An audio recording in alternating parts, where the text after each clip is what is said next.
Dhaka college ছাত্র দলের যুগ্ম সাধারণ সম্পাদক আলী ইমরান, তার কমেন্টটা হচ্ছে ব্যাপারটা এমন হয়ে গেল মিয়া খলিফা নিজেকে সত্যি দাবি করছে।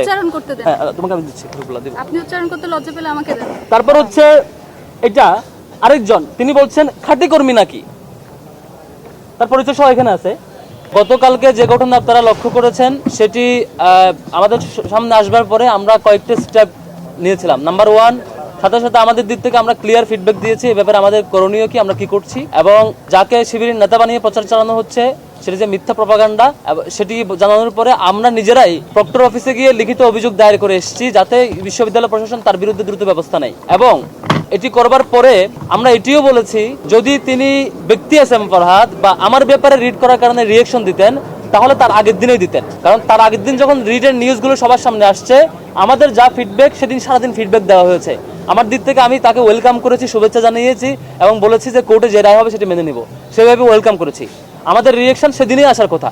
আমাদের কোনো জনশক্তি কোনো ম্যান পাওয়ার থাকলে ব্যক্তি এস এম ফরহাদের বিরুদ্ধে যখনই রিট হয়েছে তখনই সে ব্যাপারে তার একটা রিয়েকশন আসবার কথা। সেদিন একদিন পার হয়ে 24 ঘন্টারও অধিক সময় পার হয়ে দুই দিন পার হয়ে পরের দিন যখন ডাকসু স্থগিতের ঘোষণা আসছে তখন যখন কোনো শিক্ষার্থী রিয়েকশন দেয় তাহলে বুঝতে হবে তিনি এমন একজন শিক্ষার্থী যিনি ডাকসুর ব্যাপারে কনসার্ন, আমার ব্যাপারে কনসার্ন না, এমন কেউ একজন।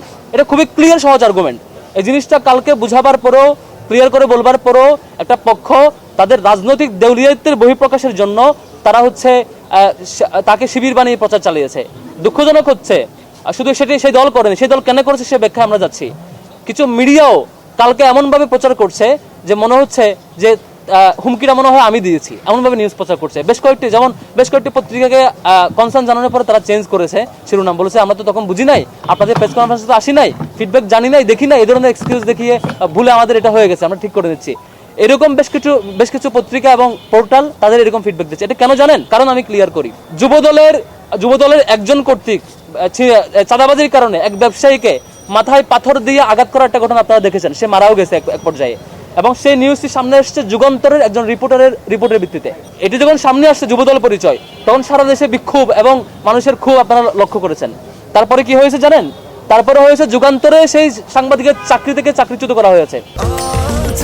স্বাস্থ্যকর অল টাইম হানিকম, সব সময় অল টাইম হেলদি লাইফ। এই নিউজে যুবদলের পরিচয় সামনে আসবার কারণে পরবর্তীতে সেই সাংবাদিককে যুগান্তর থেকে চাকরিচ্যুত করা হয়েছিল। এজন্য আপনারা সবাই ভয় পান, সাংবাদিকরা ভয় পায়।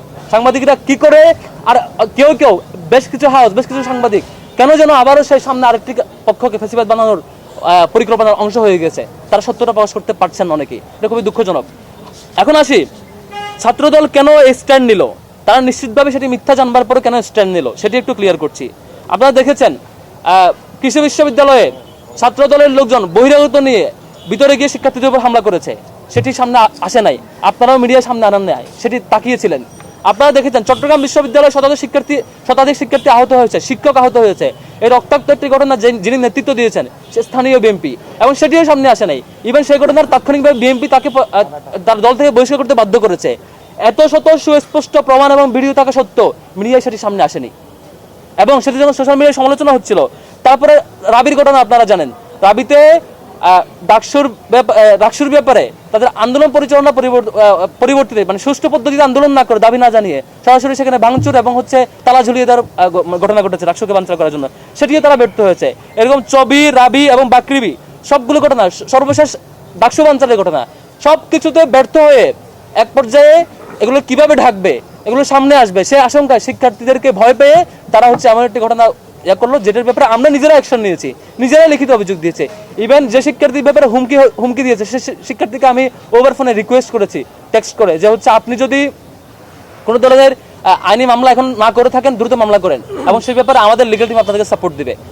আমি তাদেরকে ওই ভিকটিম শিক্ষার্থীকে যিনি হুমকি পেয়েছেন সেই শিক্ষার্থীকে, একে তো অভিযুক্ত ব্যক্তিকে যিনি অপরাধী তাকে পানিশমেন্টের আওতায় আনার জন্য প্রক্টর অফিসে আমি লিখিত অভিযোগ দিয়েছি। দ্বিতীয়ত যিনি হুমকি পেয়েছেন তাকেও রিকোয়েস্ট করেছি আপনি আইনি অ্যাকশন নিচ্ছেন না কেন, আপনি আইনি অ্যাকশন নেন, সেখানে আমাদের লিগ্যাল টিম প্রয়োজন আপনাদেরকে সাপোর্ট দেবে, সেটিও রিকোয়েস্ট করেছি। এরপরও সেটি হয়নি এখন পর্যন্ত। এত কিছু মারিয়ে তাকে কেন যেন শিবির কর্মী, শিবির নেতা এই ধরনের বানানোর প্রপাগান্ডায় ব্যস্ত। এটার আরো অনেক কিছু কারণ আছে। তার কারণগুলো হচ্ছে আপনি যখন দেখেন যে গত 5 আগস্টের পর থেকে এখন পর্যন্ত ছাত্রদলের একদম প্রমাণিত সত্য ধর্ষণের কেস 30টা 44টা, মানে গত মাস পর্যন্ত, গত 1 তারিখ পর্যন্ত, আমি এই মাসটা কাউন্ট করছি না, আমার হচ্ছে মানে আপডেট যেটা গত মাসে 1 তারিখ পর্যন্ত, এর আগে মাসে 1 তারিখ পর্যন্ত ছিল 30টা, যেগুলো একদম প্রমাণিত সত্য। এখন এই মাসে যোগ করলে 44টা হয়। এই যে সবগুলো প্রমাণিত সত্য ধর্ষণের কেস, তা সত্ত্বেও এবং এখানে গ্রেফতারও হয়েছে এই ধর্ষণের কেসে যারা এরকম অব্যাহতভাবে ধর্ষণের কেসের অন্যতম গুরুত্বপূর্ণ স্টেক হোল্ডার, শিক্ষার্থীরা যাদেরকে ভয় পায়, এই সব ঘটনা যখন সামনে আসে এগুলো কেমনে চাপা দিবে, একটা মানে আর কোনো ইস্যু না পেয়ে সেই ইস্যু সামনে নিয়ে আসার মতো তারা রাজনীতি করছে। এবং শিক্ষার্থীরা এটাই নিশ্চয়ই শিক্ষার্থীরা বুঝে যে আপনারা কিভাবে কি করছে। আমরা আরেকটু কিছু ইয়াতে যাবো, স্ল্যাট শেমিং এর ইস্যুতে যাবো।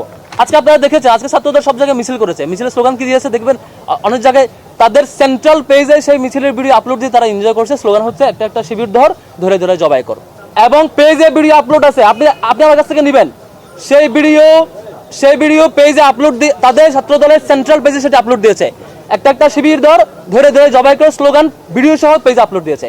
এই স্ক্রিনটা করে আমাদের কাছে আছে, আপনারা নিতে পারবেন। তো এই ধরনের মানে নৃশংস প্রক্রিয়া যেগুলো আওয়ামী লীগ ফলো করতো, সেটি ছাত্রদল আবার ফিরিয়ে আনার চেষ্টা করছে। ছাত্রলীগের যা বৈশিষ্ট্য ছিল, ধর্ষণের কেস, অন্তর্দ্বন্দ্বের কেস, কুন্দলের কেস, চাঁদাবাদের কেস, সবগুলো যখন এখন ঢাকতে পারছে না, 1 বছরের মধ্যে শিবিরকে নিয়ে কোনো এজেন্ডা পাচ্ছে না, এখন শুরু হচ্ছে দায় চাপানোর রাজনীতি। আপনারা দেখেছেন প্রকাশ্যে সংবাদ সম্মেলনে কেন্দ্রীয় সভাপতি সেক্রেটারিকে বলছে শিবিরের উপর দাঁড়িয়ে দাও। এটা তাদের পলিটিক্স। আমরা আসি স্ল্যাট শেমিং ইস্যুতে, কেস বাই কেস আসবো। ঢাকা কলেজ ছাত্র দলের যুগ্ম সাধারণ সম্পাদক আলী ইমরান, তিনি কি লিখছেন, এখানে ক্যাপশন আছে, আপনাদেরকে ভিডিওটা আমরা এর ফাইলটা দিয়ে দিব। আমাদের একজন হচ্ছে তাকে তার কমেন্টটা হচ্ছে, ব্যাপারটা এমন হয়ে গেল মিয়া খলিফা নিজেকে সত্যি দাবি করছে। হ্যাঁ, তোমাকে আমি দিচ্ছি, আপনি উচ্চারণ করতে লজ্জা পেলে আমাকে দেন। তারপর হচ্ছে এটা আরেকজন, তিনি বলছেন খাঁটি কর্মী নাকি, তার পরিচয় সহ এখানে আছে। সবচেয়ে সিগনিফিকেন্টই তো আসে নাই, এই যে সহসভাপতি কেন্দ্রীয় ছাত্র। তারপর হচ্ছে যে কেন্দ্রীয় সহসভাপতি যিনি বর্তমান দায়িত্বে আছেন, তিনি হচ্ছে হাসান আল আরিফ, তিনি বলছেন সাক্ষাৎ হুর তাজজান মাসুদদের খাদ্য। তার কমেন্ট এই যে সেম। তবে আরেকজন দেখেন, সেটা আমাকে মিন করে বলছে, আমি কথা বলতে পারি না, সেটা নিয়ে আমি নারীগুলো ইয়া করি। তারপর দেখেন আরেকজন হেমা চাকমা, তিনি একজন প্রার্থীও। আমাদের আরেকজন প্রার্থীর ব্যাপারে বাজে শব্দ চয়ন লিখছেন, গগ সাউন্ড এখানে লিখছেন, তিনি যেটি মিন করছেন আমাদের আরেকজন নারী শিক্ষার্থী যিনি আমাদের প্রার্থী, এর সাথে নির্লজ্জ ব্যাপার। তারপর দেখেন এখানে আরেকজন, তিনি বলছেন আপু এরা আচ্ছা তুমি হিজাববিহীন জান্নাতি, তাই তুমি এদের জন্য এখন হালাল। এটা আমাদের নারী প্রার্থীকেও উল্লেখ করে তিনি মেনশন করছেন। তার পরিচয় সহ এখানে আছে, প্রোফাইলে দেখেন তার যে আমাদের বিএনপির জাতীয় নেতৃবৃন্দের ছবি আছে। তারপর আরেকজন, তিনিও সেম, তিনি লিখছেন আমাদের নর্তকীর কাজ হচ্ছে বিভ্রান্তি ছড়ানো, সেক্সি শিলা দিনে কাটবেন না রাতে, মানে এই কমেন্ট করছে তিনি, তার ছবি সহ এখানে আছে, তিনিও সেই দলের নেতা। তারপর আসেন আরেকজন মানসুর আলম, আজকে অনেক ভালো বক্তৃতা দিয়েছেন, যিনি আজকে ছাত্র দলের নেত্রী, আজকে সেই ইস্যু করে খুব গরম বক্তৃতা দিয়েছেন। তাদের এই যে 30টা কেস, ধর্ষণের কেস, 44টা যেগুলো সেগুলো ভুলে গেছেন, তিনি মন্তব্য করছেন আমাদের ছাত্রী বন্ধুদের নিয়ে, সেবাদাসী পুষ্টার গাল কমেন্ট করছেন। তারপর আরেকজন জুমাকে মেনশন করে বলছেন, জুমা আপনি শিবিরের ছেলেগুলোর সামনে এভাবে মন মাতানো ড্যান্স দিয়ে ওদের আওলা জ্বালা করে দিবেন, ওরাও রক্তে মাংস করা মানুষ, ওদের অস্থির হইতে হয়, প্লিজ শিবিরকে ওদের মনে করার জন্য হলো জুমাকে ভোট দিন। মানে জুমাকে মেনশন করে উল্লেখ করছে, তাকে মেনশন করে পোস্ট করছে। আরেকজন দেখেন, তিনি আমাদের আরেকজন প্রার্থীকে মেনশন করে বলছেন শিবিরের ব্যবসা বিষয়ক সম্পাদক, তিনিও সেই দলের আরেকজন।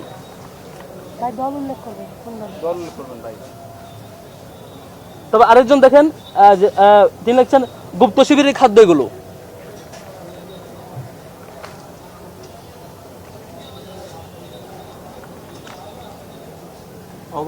এখানে অসংখ্য আমার কাছে, মানে এখানে তো সবগুলো আনি নাই, 5 শতাধিক এরকম স্ক্রিনশট প্রিন্ট করা আছে, সবগুলোই মানে মুখে উচ্চারণ করার মতো ল্যাঙ্গুয়েজ না আর কি। একটা সংগঠনের তার সকাল বিকাল এবং ঢাকা বিশ্ববিদ্যালয়ে তারা আবার মিছিলের নেতৃত্ব দেয়, বক্তব্যের নেতৃত্ব দেয়, এমন সবগুলো আর কি। এই যে এখানে আরেকজন, মানে এই শব্দগুলো আসলে উচ্চারণ করার মতো না আর কি। আমি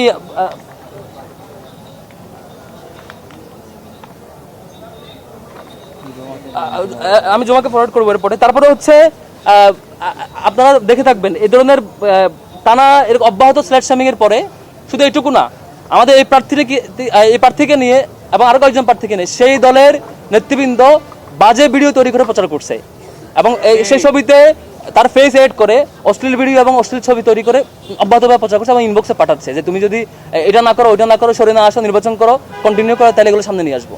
মানে আজগবে ভিডিও এডিট করে এই ধরনের মানে হুমকি দেওয়া হচ্ছে তাকে, এগুলো অব্যাহতভাবে চলছে।